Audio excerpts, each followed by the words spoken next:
बिस्मिल्लाहिर्रहमानिर्रहीम। अस्सलामुअलैकुम नाज़रीन, तमाम तारीफ़ें उस ज़ात पाक की जिसने ये कायनात तख्लीक की और दुरूद व सलाम आखिरुन नबी हज़रत मोहम्मद सल्लल्लाहु अलैहि वसल्लम की ज़ात पाक पर जिनकी वजह से ये कायनात तख्लीक की गई। तो नाज़रीन, आज की वीडियो में हम बात करेंगे जो मंडी बहाउद्दीन के अंदर फालिया का जो एरिया थाना है, वहाँ पर जो वाक़या रूनुमा हुआ वो कैसे हुआ, किस तरह से हुआ, वो कौन शख्सियत थी, ये तमाम चीज़ें इस वीडियो के अंदर बयान होंगी। तो आपने इसको मिस नहीं करना, इसको थोड़ा सुनना यार। इख्तलाफात आपके हो सकते हैं, हर किसी के साथ हो सकते हैं। और अल्लामा साद हुसैन रिज़वी साहब ने भी यही बात की कि यार हमारे इख्तलाफात या हमारी जो लड़ाई है वो किसी के साथ ज़ाती बुनियाद पर नहीं है, नज़रिए के बुनियाद पर है। और जिसके साथ ज़्यादती होगी, जिसको तकलीफ पहुँचाई जाएगी या नाहक किसी के साथ कुछ होगा, वहाँ पर हम बोलेंगे, हर सूरत में बोलेंगे। ये नाज़रीन, यहाँ पर क्या होता है कि पीटीआई के एक कैंडिडेट सपोर्टर थे, तो उनके घर में पुलिस करती है रेड। यानी मौलाना अफजाल कादरी साहब नाम है उनका, उनके घर में पुलिस रेड करती है और इसकी मजम्मत भी करनी चाहिए, चाहे दुश्मन भी हो, अगर उसके साथ नाइंसाफी हो, ज्यादती हो, उसकी आप मजम्मत करें। तो वहां पर क्या होता है कि अफजाल कादरी साहब के घर पुलिस करती है रेड के नतीजे में वो गिरफ्तार नहीं होते, उनके वालिद साहब को उठा कर ले जाती है, जो कि ज़ईफ उम्र थे और ज़ईफ उम्री की वजह से उनको थाने में बंद कर दिया जाता है। जब वो थाने में बंद होते हैं तो कहते हैं कि आप अपने बेटों को पेश करें, क्योंकि आपने अपने घर के अंदर क्या करना था, जलसा करना था। वो कहते हैं कि क्यों, कि आपको इजाज़त नहीं है इस वजह से। तो 4 दिन उनको थाने में जब वो बंद रखते हैं तो 5वें दिन थाने के अंदर ही मौलाना अफजाल कादरी साहब के वालिद साहब की डेथ हो जाती है। और ये यार जुल्म है, ये जुल्म है यार। आप बुजुर्गों को घरों से घसीट कर ले जाएं और थाने में उनको बंद कर दें, उनको तशद्दुद का निशाना बनाएं।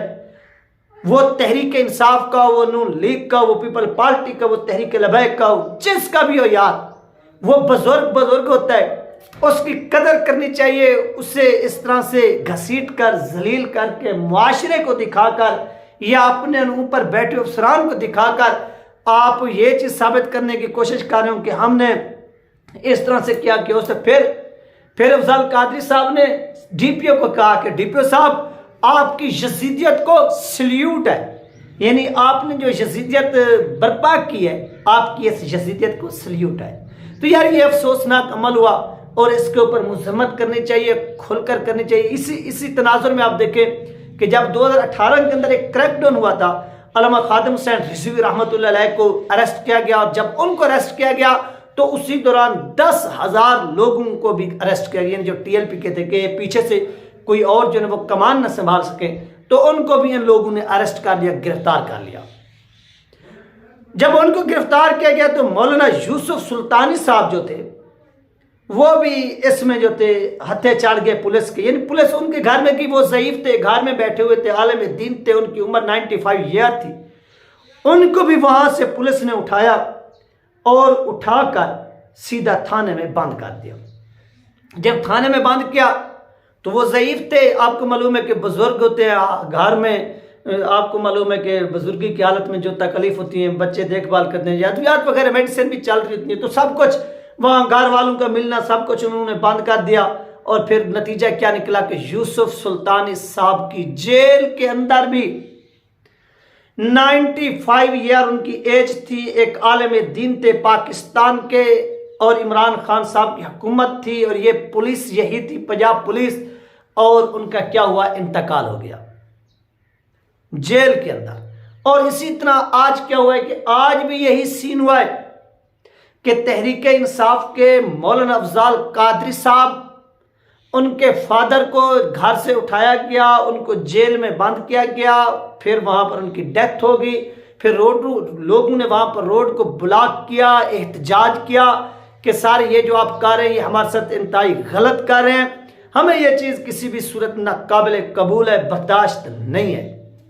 तो इसके ऊपर बोलना चाहिए, जितने भी लोग देख रहे हैं वो बोलें, आवाज़ बुलंद करें कि आपकी अगर दुश्मनी है, हाँ जिन लोगों ने 9 मई को अगर कोई वायलेशन की है, आप उनके खिलाफ कार्रवाई करें, लेकिन जो घरों के अंदर बैठे हुए बुजुर्ग हैं उनको आप उठाएं, उनको घसीटें, उनको गिरबान से पकड़ें, गिरबान से पकड़कर पुलिस की वेन में बिठाएं, उनको जूते मारें और फिर कहें कि आप अपने बच्चों को बोलें, फिर उनकी वीडियोस बनाएं, उनके बच्चों को भेजें, फिर कहें कि आपके बाप के साथ ये हशर हो रहा है, आप गिरफ्तारी दें। तो ये चीज़ यार गलत है। ये पाकिस्तानी मुआशरे नहीं, ये तो यार पाकिस्तान एक मुस्लिम कम्युनिटी है, ये तो गैर मुस्लिम कम्युनिटी, वो भी इस चीज़ के उनका जो एक किस्म का मजहब है, वो भी अपने मजहब के अंदर इस चीज़ की इजाज़त नहीं देते कि आप लोगों को यानी इंसानी ह्यूमन राइट, इंसानी हकूक़ के वायलेशन करें।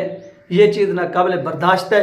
और इस तरह से मंडी बहाउद्दीन के अंदर फालिया के एरिया के अंदर ये अफसोसनाक वाक़या रूनुमा है और इस पर तहरीक इंसाफ का जो है ना वो एहतजाज भी हुआ है। और वहाँ पर उनकी जो फैमिली थी, ख़वातीन होगी, मर्द होगी, सब लोगों ने एहतजाज किया और वो रो यार ये बड़े दिलखराश वो लम्हात थे। मैंने खुद बजाते खुद वो वीडियोस देखी जब अफजल कादरी साहब जो थे वो थाने के बाहर रो रहे थे और उनके साथ उनका एक भाई भी था, वो भी बैठा फर्श पर ज़मीन पर रो रहा था, चीखें मार रहे थे कि काश DPO साहब आपके वालिद की भी इस तरह से डेथ होती, यानी इतनी वो रो रहे थे।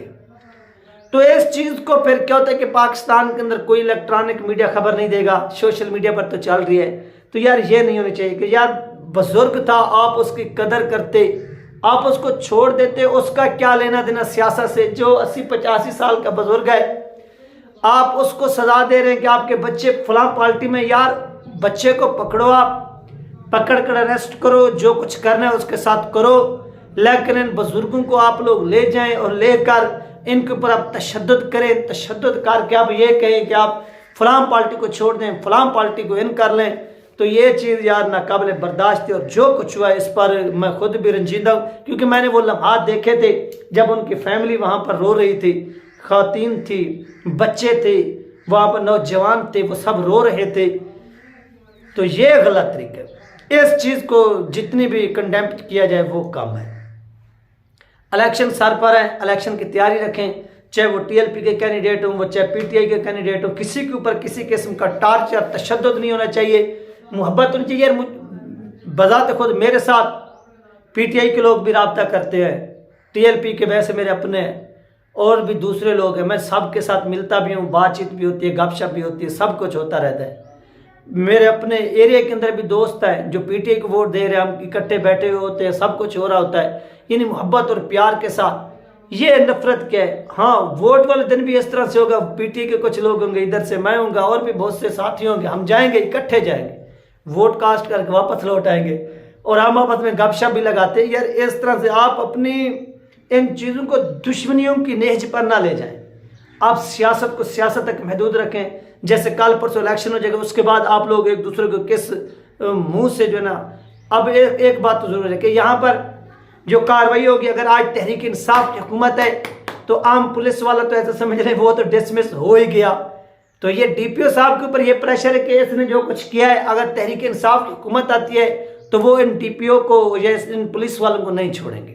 तो सारा का सारा प्रेशर जो है वो इन पुलिस वालों के ऊपर है। लिहाजा इन पुलिस वाले बेचारों का कोई जो है ना वो जुर्म नहीं है, इन लोगों ने कोई ज्यादती नहीं की, ये मजबूर है। और पकड़े भी मेरे यही जाते हैं, जो ऊपर बड़ी ताकतें बैठी हुई हैं वो तो फॉरेन कंट्री चली जाती हैं।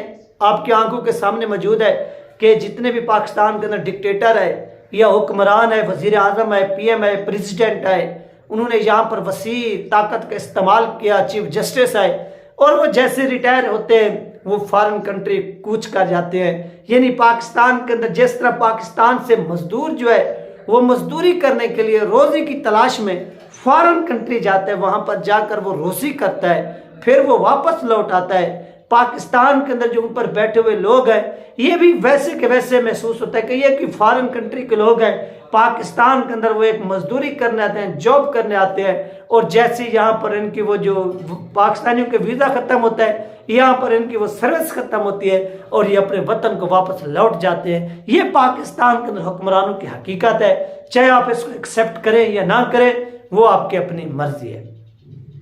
ये थी नाज़रीन अहम अपडेट जो आप लोगों के साथ शेयर की गई है। अपना ख्याल रखिएगा, मुझे दुआ में याद रखिएगा। मिलते हैं नेक्स्ट वीडियो में। अल्लाह हाफिज़।